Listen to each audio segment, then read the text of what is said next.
Oke, kita kembali lagi dengan pelajaran produk kreatif dan kewirausahaan. Ya, masih di bab 4 tentang pemasaran produk.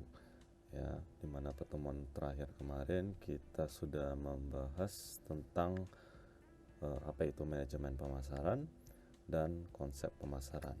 Ya, dimana nanti di konsep pemasaran itu ada lagi beberapa pengertian dan konsep pemasaran menurut tokoh ya Jesse Penny ya. Nah, untuk hari ini kita akan lanjutkan materi berikutnya, itu tentang sistem pemasaran ya. Nah, di sini dikatakan sistem adalah sekelompok item atau bagian-bagian yang saling berhubungan ya dan saling berkaitan secara tetap ya dalam membentuk satu kesatuan terpadu. Ya, itu disebut dengan sistem ya. Nah, jadi dapat diartikan sistem pemasaran adalah kumpulan lembaga-lembaga yang melakukan tugas pemasaran ya, baik itu barang, jasa, ide ya maupun orang, dan faktor-faktor lingkungan yang saling memberikan pengaruh dan membentuk serta mempengaruhi hubungan perusahaan dengan pasarnya ya. Inilah yang disebut dengan sistem pemasaran ya. Jadi itu semuanya ya menjadi saling berhubungan ya, saling membutuhkan. Nah, dalam pemasaran, kelompok item yang saling berhubungan dan saling berkaitan itu ya antara lain. Di sini yang pertama adalah gabungan organisasi yang melaksanakan kerja pemasaran ya. Kemudian ada produk, jasa, gagasan atau manusia yang dipasarkan. Nah, kemudian ada target pasar ya. Dan berikutnya itu ada perantara ya, di mana perantara ini itu bisa termasuk pengecer, grosir, agen transportasi hingga lembaga keuangan ya, itu semua masuk ke dalam perantara. Nah, kemudian ada yang terakhir ya, yang menjadi kelompok item yang terakhir itu adalah kendala lingkungan atau yang disebut dengan environmental constraints ya. Oke, lanjut. Di sini sistem pemasaran yang paling sederhana itu sebenarnya ya terdiri hanya dari dua unsur ya yang saling berkaitan, yaitu organisasi pemasaran dan target pasarnya ya. Jadi itulah dua unsur yang paling umum digunakan ya. Unsur-unsur dalam sebuah sistem pemasaran itu serupa dengan unsur-unsur yang ada pada sistem radio stereo ya. Nah, jadi seperti speaker ya pada umumnya itu kan, kalau di sistem suara stereo itu antara speaker kiri dengan speaker kanan itu suaranya terdengar berbeda ya sebenarnya. Nah, walaupun dia terdengar berbeda antara speaker kiri dan speaker kanan, tetapi sesungguhnya itu suaranya saling berkesinambungan ya. Itulah disebut dengan stereo yang disamakan pada unsur dalam sistem pemasaran ini ya. Nah, bekerja secara terpisah tetapi pada waktu yang dipertemukan secara tepat ya. Jadi itulah kenapa dia disebut berhubungan atau berkesinambungan. Oke, lanjut. Kita masuk ke dalam macam-macam sistem pemasaran ya. Apa saja yang dalam sistem pemasaran ya? Yang pertama adalah sistem pemasaran dengan saluran vertikal ya, vertikal dari atas ke bawah. Nah, pada sistem ini produsen, grosir, dan pengecer itu bertindak dalam satu keterpaduan ya. Jadi mereka ini memiliki satu sistem ya, baik produsen, grosir, dan pengecer. Nah, tujuannya adapun itu untuk mengendalikan perilaku saluran dan mencegah perselisihan antara anggota saluran ya. kan produsen grocer pengecer ini mereka bekerja itu sebagai penyalur, ya, orang yang menyalurkan. Jadi di sini ada tujuannya itu supaya mereka dapat mengendalikan perilaku dalam saluran, ataupun bisa mencegah perselisihan antara anggota saluran, ya. Nah, berikutnya macam-macam yang kedua, ya, itu sistem pemasaran dengan saluran horizontal, ya.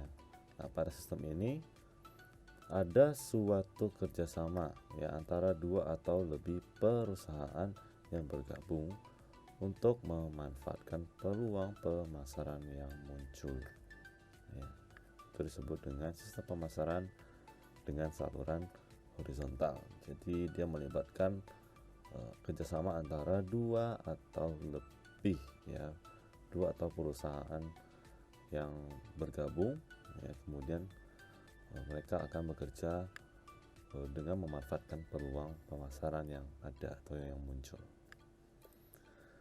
Nah, macam-macam sistem pemasaran yang berikutnya itu adalah sistem pemasaran dengan saluran ganda, ya. Jadi pada sistem ini beberapa gaya pengeceran dengan pengaturan fungsi, distribusi, dan manajemen itu digabungkan, ya. Kemudian dari belakang dipimpin secara sentral. Nah, itu sistem pemasaran dengan saluran ganda. Jadi dia menggabungkan antara fungsi distribusi dan manajemen, ya. Oke, lanjut. Di sini ada lingkungan sebuah sistem pemasaran, ya. Lingkungan sebuah sistem pemasaran itu ada di sini ada 3, ya. Yang pertama adalah lingkungan makro eksternal, ya. Nah, lingkungan makro tersebut itu dia mencakup demografi, ya, atau di sini dibilang kependudukan, ya, seperti sensus, ya, atau tingkat jumlah penduduk suatu wilayah, itu disebut dengan demografi, ya. Kemudian disebut juga di sini lingkungan makro itu ada termasuk dalam kondisi ekonomi, ya. Kemudian teknologi, ya, kemudian ada kekuatan sosial dan budaya, kekuatan politik dan legal, dan persaingan, ya. Itulah bagian-bagian yang termasuk dalam lingkungan makro, ya, makro eksternal.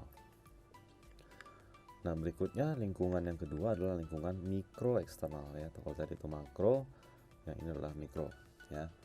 Nah, lingkungan mikro itu apa saja, ya, mulai dari pasar atau market, kemudian pemasok, kemudian ada juga pialang atau yang disebut dengan marketing intermediaries, ya. Itu dia yang masuk dalam lingkungan mikro eksternal. Nah, berikutnya yang ketiga adalah lingkungan non pemasaran internal, ya. Jadi kekuatan non pemasaran internal itu termasuk dalam lokasi perusahaan, ya, lokasi perusahaan dan ketangguhan bagian penelitian dan pengembangan, ya. Lokasi perusahaan dan ketangguhan bagian penelitian dan pengembangan, ya, itu disebut dalam kekuatan non pemasaran internal. Nah, kekuatan intern itu bersifat menyatu atau interest, ya, dalam organisasi dan tentu saja dikendalikan oleh manajemen, ya. Jadi itulah tadi bagian-bagian dalam sebuah lingkungan dalam sistem pemasaran, ya. Oke. Nah, untuk berikutnya ini adalah strategi pemasaran, ya. Kalau tadi itu sistem pemasaran, ya, sekarang kita akan lanjutkan ke dalam strategi pemasaran, ya. Nah, strategi pemasaran kita bahas dulu apa itu pengertiannya, ya. Nah, strategi pemasaran adalah pengambilan keputusan, ya, yang mencakup tentang biaya pemasaran, bauran pemasaran, alokasi pemasaran dalam hubungan dengan keadaan lingkungan yang diharapkan dan kondisi persaingan, ya. Itu disebut dengan strategi pemasaran. Dan dalam strategi pemasaran itu ada 3 faktor utama yang menyebabkan terjadinya perubahan strategi dalam pemasaran, ya. Ada faktor-faktor yang menyebabkan terjadinya perubahan strategi pemasaran. Ya, yang pertama adalah daur hidup produk. Ya, jadi strategi itu harus disesuaikan dengan tahap-tahap daur hidup, ya, yaitu apa saja: tahap perkenalan, kemudian tahap pertumbuhan, tahap kedewasaan, dan tahap kemunduran. Itu tahap-tahap yang termasuk dalam daur hidup produk, ya. Nah, faktor yang kedua adalah posisi persaingan perusahaan di pasar. Ya, strategi pemasaran itu harus disesuaikan dengan posisi perusahaan dalam persaingan. Ya, apakah memimpin, menantang, mengikuti, atau hanya mengambil sebagian kecil dari pasar. Ya, itu yang dimaksud dalam posisi persaingan perusahaan di pasar. Ya. Nah, kemudian situasi ekonomi. Ya, jadi strategi pemasaran itu harus disesuaikan dengan situasi ekonomi dan pandangan ke depan. Ya, apakah ekonomi berada dalam situasi makmur atau inflasi tinggi? Ya, inflasi tahu ya, inflasi itu adalah terjadinya kenaikan harga, ya, kenaikan harga pada barang atau jasa dalam jangka waktu yang cukup lama, ya, atau panjang. Nah, itulah yang disebut dengan inflasi, ya. Oke, lanjut. Macam-macam strategi pemasaran, ya. Yang pertama itu adalah strategi kebutuhan primer. Ya, strategi pemasaran ini itu biasanya merancang kebutuhan primer. Ya, apa sajakah? Yang pertama adalah menambah jumlah pemakai dan meningkatkan jumlah pembeli. Ya, itu adalah strategi yang dilakukan dalam strategi kebutuhan primer. Nah, kemudian ada strategi kebutuhan selektif. Ya, apa sajakah strategi yang dilakukan? Ya, bisa mulai dari mempertahankan pelanggan.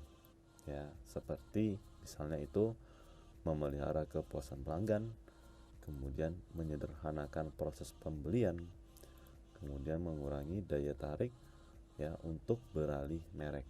Ya, jadi dia benar-benar mempertahankan pelanggannya atau konsumennya supaya tidak berpindah, gitu ya, tidak kabur dari membeli barang yang dijualnya. Nah, kemudian strategi kebutuhan selektif ini ada lagi caranya, itu menjaring pelanggan atau acquisition strategies, ya. Nah, itu apa saja?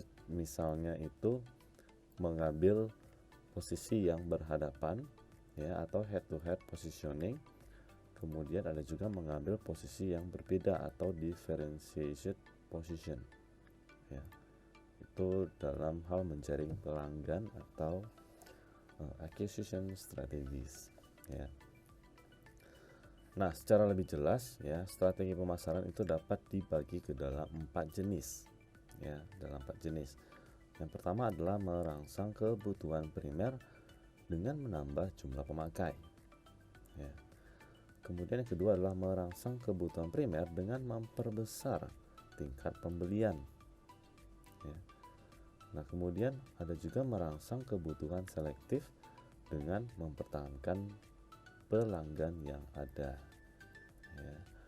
Nah, kemudian ada juga merangsang kebutuhan selektif itu adalah dengan menjaring pelanggan baru, ya. Jadi secara kesimpulan, ya, inilah dia strategi pemasaran yang dapat dilakukan, ya. Mulai itu menambah jumlah pelanggannya, kemudian mempertahankan pelanggan yang ada, kemudian meningkatkan tingkat pembelian, ya, sampai dia mencari konsumen atau pelanggan yang baru, ya. Itulah yang masuk dalam strategi pemasaran, ya. Oke, untuk selanjutnya adalah segmentasi pasar, ya. Ini materinya akan kita lanjutkan untuk di pertemuan berikutnya. Oke, jadi sekian dan terima kasih.